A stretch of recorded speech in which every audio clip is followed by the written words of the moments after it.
आऊज़ु बिल्लाहि मिनश्शैतानिर्रजीम बिस्मिल्लाहिर्रहमानिर्रहीम। नाज़रीन व सामीन अस्सलामु अलैकुम। उम्मीद है आप खैरियत से होंगे और हमारे वीडियोस से मुस्तफ़ीद हो रहे होंगे। नाज़रीन, वीडियो पर जाने से पहले हम आपसे गुजारिश करते चलें कि हमारे channel blend of history English को सब्सक्राइब कर लें और उसके बेल आइकन पर क्लिक करके ऑल नोटिफिकेशंस की सेटिंग का इंतखाब कर लें ताकि आप उस पर पेश किए जाने वाले मोहम्मद व आले मोहम्मद की तालीमात पर मबनी वीडियोस से मुसलसल मुस्तफ़ीद होते रहें। नाजरीन, हमारी आज की वीडियो शायद बहुत से लोगों को हैरत में मुब्तला कर दे, क्योंकि आज की वीडियो एक ऐसे शख्स के बारे में है जिसके बारे में ना सिर्फ हम अपने बचपन से सुनते सुनते एक तस्वीर अपने जहन में बना चुके हैं, बल्कि उसके बहुत से किस्से हम एक दूसरे से बयान करके लुत्फानंदोज भी होते रहते हैं।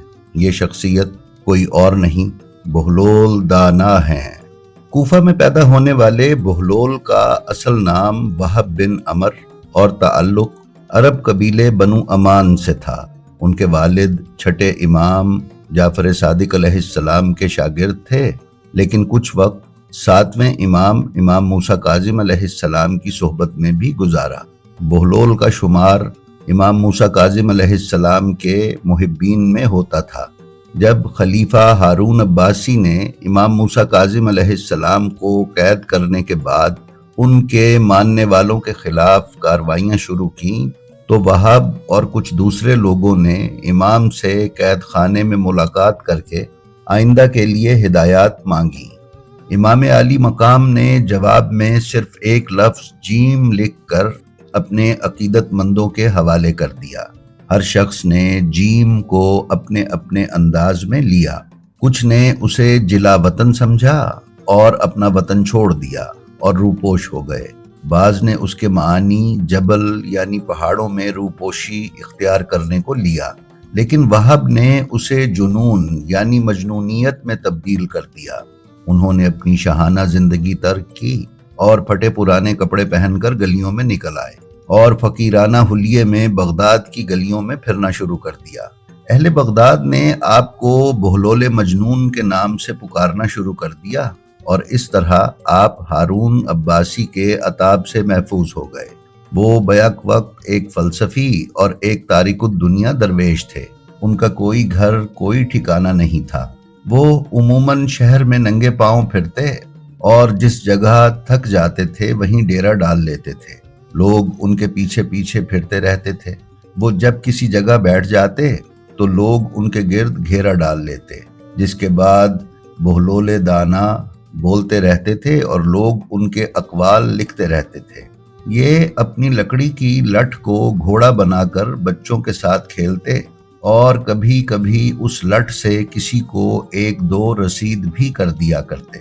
खलीफा हारून अब्बासी से उनकी मुलाकात 188 हिजरी में खलीफा के सफर हज के दौरान कूफा में हुई, जिसका जिक्र इमाम इब्न कसीर ने भी किया है। बहलोल ने हारून को जो नसीहतें की उससे मुतासिर होकर वो उन्हें अपने साथ बगदाद ले आया और फिर बहलोल का ठिकाना बगदाद की गलियां ही रहीं। बहलोल का मज़ार बगदाद में है, जिसके एक गोशे के बारे में मशहूर है कि वहाँ सिख मजहब के बानी गुरु नानक ने चिल्ला काटा था। बहलोल जुर्रत व बेबाकी, हक गोई और मजलूमों की हिमायत के अलमबरदार थे।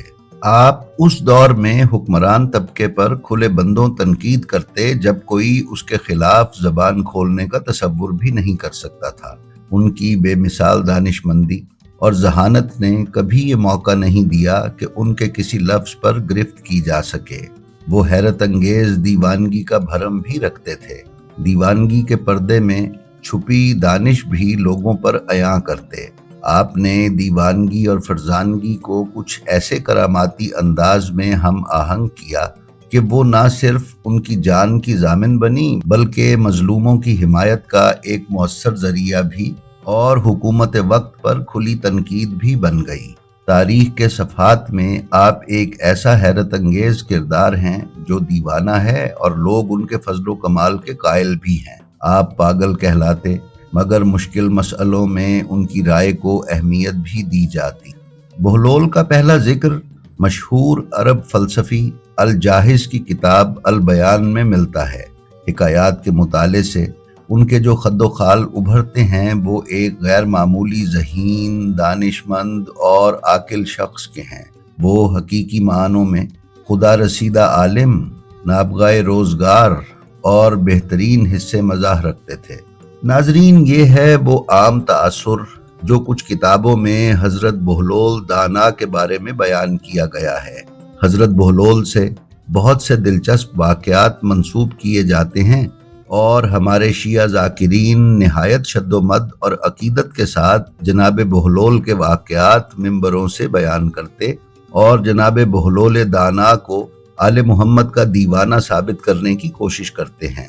مٹی کے چھوٹے چھوٹے گھر بنا کر ہارون عباسی کی بیوی زبیدہ کو فروخت کرنا اور اس کے بدلے جنت میں اسے گھر دینا، اور اہل سنت کے امام حضرت ابو حنیفہ کے ساتھ ان کے کچھ مناظرات ہمارے حاضرین مجلس خوش ہو کر سنتے ہیں، جبکہ حقیقت یہ ہے کہ بہلول نام کے کسی بھی شخص کا کوئی وجود امام کاظم علیہ السلام کے اصحاب میں سے نہیں ہے، اور نہ ہی وہب بن عمر نام کے کسی صحابی کا اصحاب امام جعفر صادق اور امام موسیٰ کاظم علیہ السلام کے اصحاب میں ہمیں تاریخ کی کتابوں میں تذکرہ ملتا ہے۔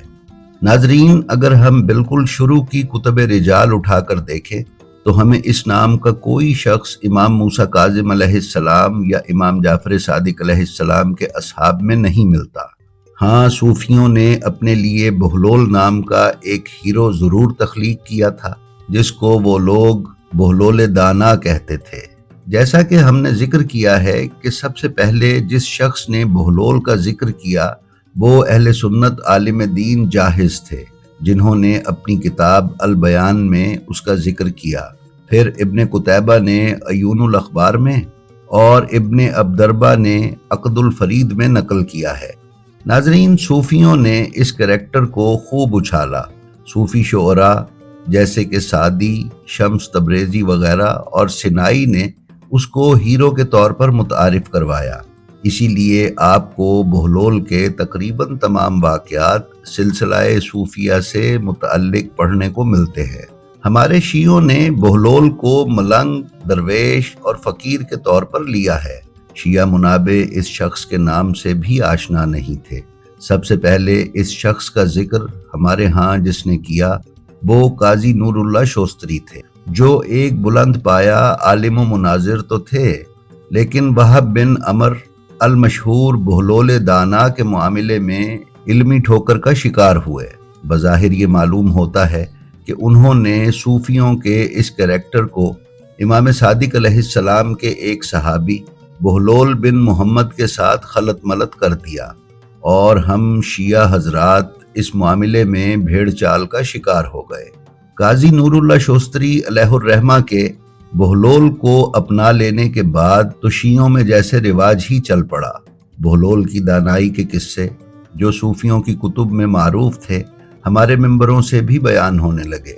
شاعروں نے ان پر شعر کہے، اور جب عرفان کو رواج ہوا تو پھر یہ ایک ایسے شخص کے طور پر پیش ہونے لگے کہ جس نے درویشی میں بھی جنت بیچی اور وقت کے ظالم و جابر حکمران کو خاطر میں نہ لاتے ہوئے زندگی گزاری۔ لیکن حقیقت ہم نے آپ کی خدمت میں پیش کر دی ہے کہ نہ تو بہلول نامی کسی شخص کا مذہب شیعہ سے کوئی تعلق ہے اور نہ ہی ان کا شمار چھٹے یا ساتویں امام کے اصحاب میں سے ہوتا ہے۔